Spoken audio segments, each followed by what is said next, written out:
आपला रुपया कधीच मजबूत नाही होणार आपण जर ह्या दोन गोष्टी नाही केल्या तर.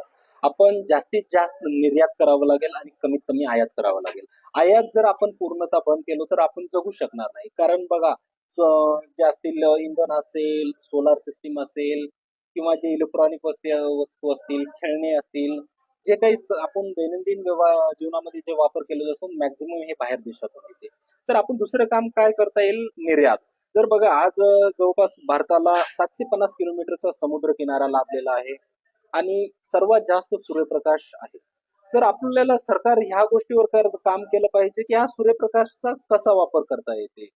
आता काय झालंय, सरकारचं म्हणणं की जसं दात कोरल्यानं पोट भरत नाही, मराठीमध्ये म्हण आहे.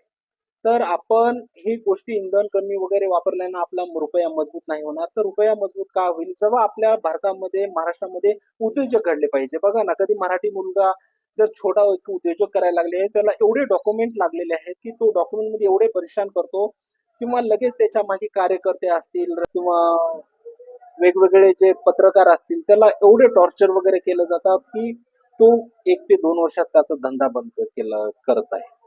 तर आपल्याला शेतकऱ्यांना मदत केलं पाहिजे. आज एवढी जमीन आहे शेतकऱ्याजवळ, पण त्याला आधुनिक पद्धतीनं शेतीमध्ये उत्पन्न कसं करता येईल हे सरकार याच्याकडे काम केलं पाहिजे. सरकारला विनंती आहे की आपण उद्योजक घडवले पाहिजे. जोपर्यंत भारतामध्ये, महाराष्ट्रामध्ये उद्योजक घडत नाही तोपर्यंत रुपया मजबूत होणार नाही.